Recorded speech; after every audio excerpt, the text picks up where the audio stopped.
Hi, I'm Joe. I'm one of the founders of Lineup Ninja, and I'm going to give you a quick tour to show you some of the main features of the product. By the end of this video, you'll understand what Lineup Ninja does and how it might help you to manage the speakers at your event. Okay, so this is the team homepage, and here you can see a list of your team's events and your team members. To manage an event, just click on its name and it brings you to the events homepage, where you have event settings, call for papers and agenda planning. And down here you've got help and account settings. So the main things you can see on the event settings page are around times and dates really. So you've got the time zone, and these are the opening times for the show itself. So these are the times that you can schedule sessions into. Then we've got some other settings like default session duration, changeover time and so on. Down here in the manage event, you've got some quick links to the call for papers and the agenda planning. And also you can copy items from other events that you've run in the past. For example, you can reuse your call for papers forms and so on. Our call for papers system gives you a really powerful and flexible set of submission and review tools. You can use this to run an open call for papers, publish a simple form to capture invited speakers' biography details for keynote speakers, or if you have editorially generated sessions, or you can capture information from sponsors who've paid to deliver their sessions. In here you've also got all your reviewers, so you can see who they are, which groups they're members of, and you can also track the progress with their reviews as well. And below here is where you configure the review groups. Just like the event, if you want to manage one of your call for papers, then just click on its name. And in here you can see that you've got some options to do things like adding branding. So you can add a nice header image, and you can preview what this is going to look like on different devices. So here we've got an iPad or a phone and so on. The form designer is where you configure all the questions that you want to ask your submitters. There are some various settings up here, and then the form is split into two sections: speaker details and session details. You'll also notice that we have some special question types. So we can ask speakers things like which days they're available, and that will help us to schedule their sessions later on. Similarly, for the sessions, you can ask them which track they're applying for, or whether they need any special resources to deliver their sessions. You can configure email templates for automated emails that you want to send to submitters at various different points through the submission flow. And again, you can add some branding images, and you can edit this text so that it matches the language you want to use for your event. It's straightforward to publish a CFP. Basically, you just define where you want it to be hosted and click publish, and that form will then be live at that link. There we go. The review designer is where you configure the questions that you want to ask your reviewers. In here we can also decide which of the submission answers we want to show to those reviewers. So for example, if you want the email address and phone number of your submitters to be private, you can hide them from the reviewers.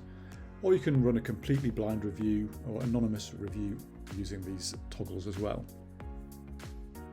This is also where you configure the review questions that you want to ask your reviewers. So if you want to ask them to score submissions based on different criteria, you can do that in here, or you can just ask for a simple recommendation. You can also ask for things like feedback to give to the submitters as well. You can also configure automated emails for reviewers, and again, it's like the submitter email template configuration. The call for papers system is also where you manage your submissions, and you can track them as they move from draft into submitted, reviews in progress or completed, and into their decision statuses. And you can do things like performing advanced searches or sorting based on their score.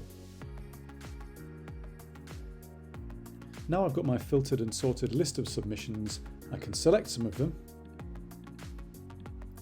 and manage them by scrolling down and selecting bulk actions.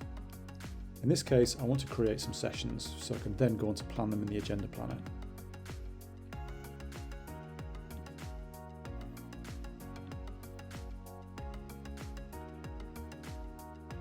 If you need to export your submissions, you can do so here, and you can export a spreadsheet or a zip archive with all the attached files in it. Okay, let's take a look at the agenda planning system. So the first thing you'll see is the agenda planning board. Now it needs a bit of space, so I'm just going to hide this menu. And the planning board has locations across the top, and these can be either physical or online spaces.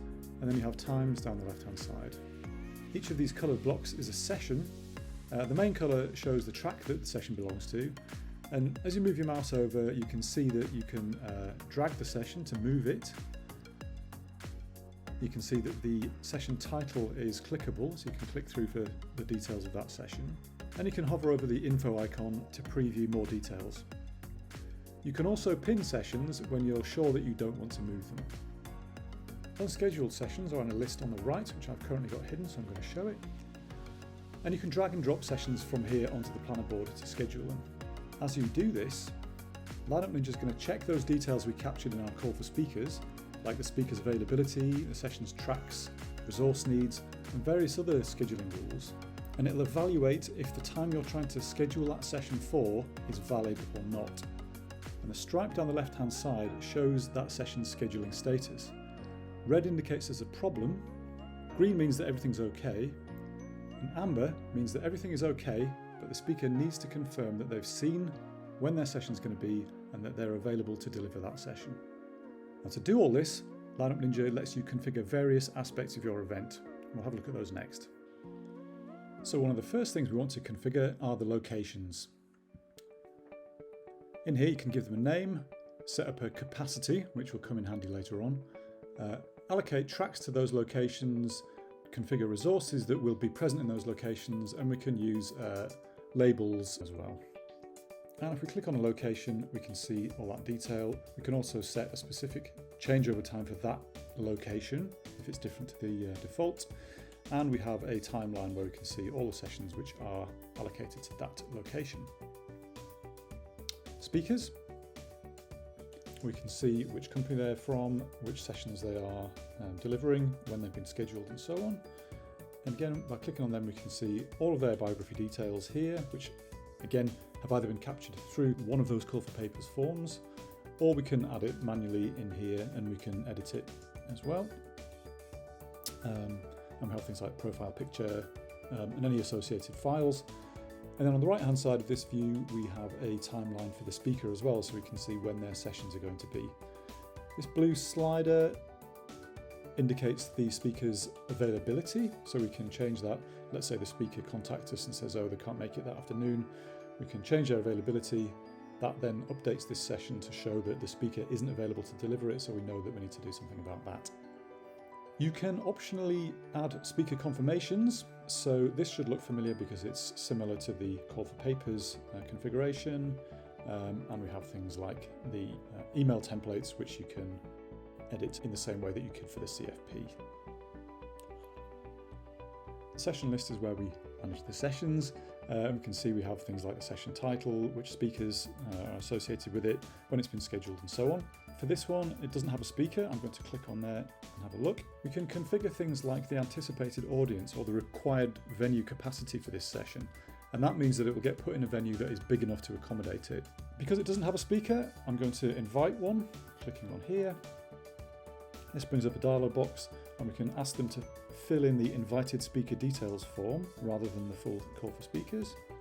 And then you simply put in the submitter's name, email address. It's pre-populated with the session title and session description if there is one. And once we have all these details in here, we can click invite and it will send them an email inviting them to fill in that form. We can also add scheduling rules if we want sessions to happen in a specific order. So this Agriculture, the Untold Story, we might want that to happen before another session, let's say Agriculture, Paradigm Shift. And this will create a scheduling rule. So if we try and put this session after or at the same time as Agriculture with Paradigm Shift, it will give us a warning to say that we need to change to make sure that that rule is satisfied. Tracks are straightforward. You essentially have a name, we can color code them. We do have some additional scheduling power here. So we can say that for any sessions that have this track, they must be scheduled in these locations that it's associated with, or we can switch that off. Something else we can do is we can set a limit to how many sessions that are members of that track can run at the same time. Switching a limit on here, let's say 2, will mean that there will never be more than 2 sessions from that track running at the same time. Resources can be anything you want. They could be things like laptops, Wi-Fi, but you could also use this for things like room layout. And you can associate those with sessions that need those resources and locations that have those resources, again to make sure that you schedule things in the right place. When you're happy that you've built your agenda and everything's all in the right place and you haven't got any clashes, you can publish it. And we have various different endpoints. So Lineup Ninja provides a web app, which you can create here. Here's an example of another client. So you have the different days of the event, the agenda itself, list of sessions, stages, and so on. Your attendees can click on the session title and that brings up a pop-up. You can see which stage it's going to be on, which track. Users can add it to whichever calendar they want. You can see the speaker.